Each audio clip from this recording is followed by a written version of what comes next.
Hello my champions! Magluto tayo uli ng isang putahe. Ito ang ingredients natin ngayon. Sliced bread, eggs, binit ko na yan. Then, our special aroma, tapos mozzarella, hotdog slice na, tapos itong salami.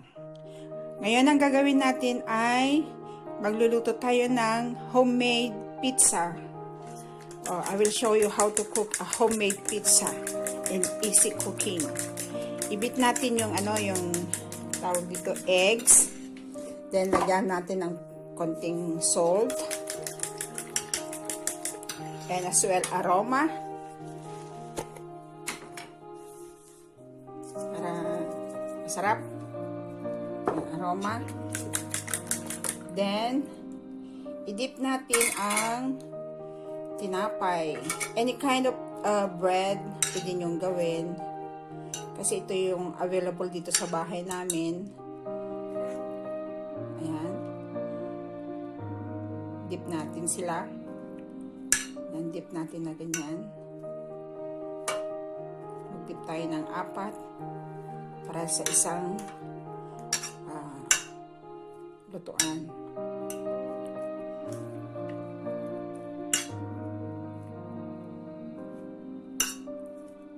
Okay. That's it.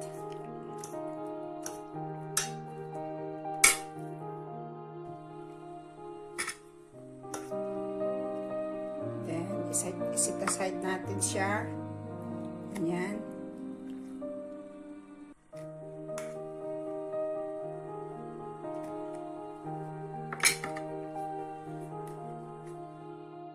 Magpainit tayo ng kawali. Medyo mainit na yan. Maglagay tayo ng oil.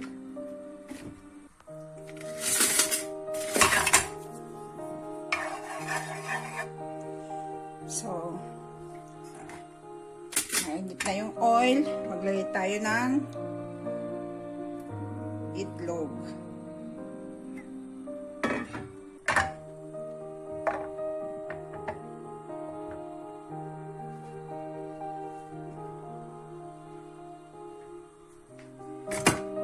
Ilagay natin yung dinip nating tinapay. Ayan.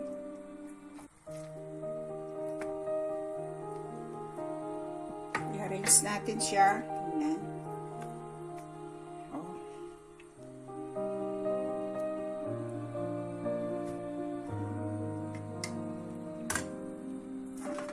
Then we will cover up for a minute.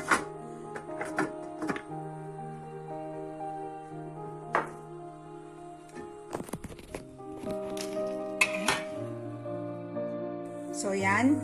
Tapos na maluto sa loob, ibinaliktad ko siya para maluto naman sa kabila.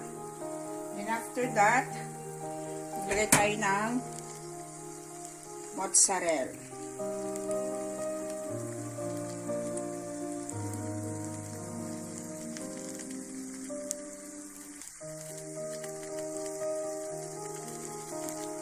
Then, yung salami.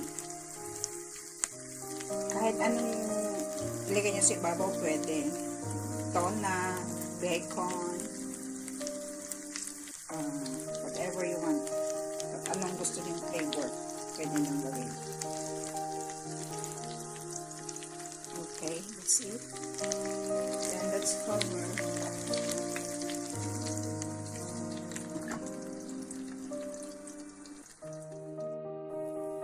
So, ayan, chams. Luto na siya. Lagyan natin ng oregano sa taas. Ayan. So, ayan ang first flavor natin na ginawa. Ngayon naman, chams, papakita ko sa inyo ang pagluluto ng ang toppings ay pizza. Ay, ang toppings, sorry. Ang toppings ay tono and sibuyas na may tomato sauce. Yan, ganyan natin. The same procedure.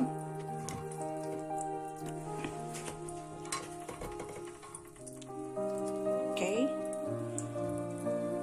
Cover it for about 2 minutes.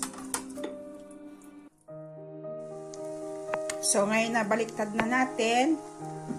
Lagyan natin ng tomato.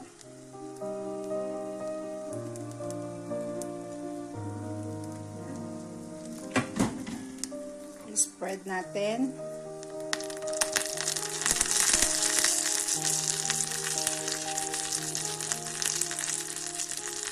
Then, nilagay natin yung tono.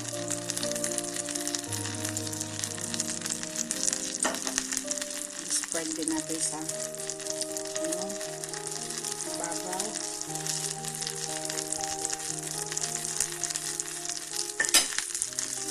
Then, ang sibuyas.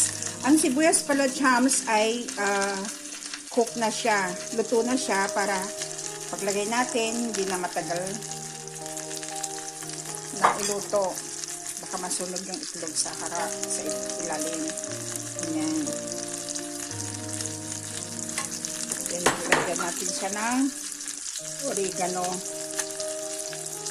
Ayan siya, oregano.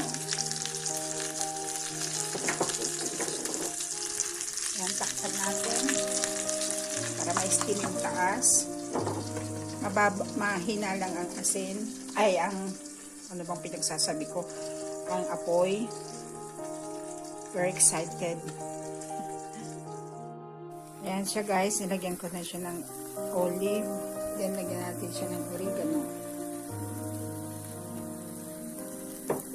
Optional lang naman, kahit anong gusto nyo. Pwede rin siyang gawin na pure zucchini at saka mozzarella. Yung mga ganyan, mga vegetables. Maraming klase. So, whatever you want, pwede nyo gawin ang toppings. See you then. Thank you for watching my channel. Please subscribe and like. God bless.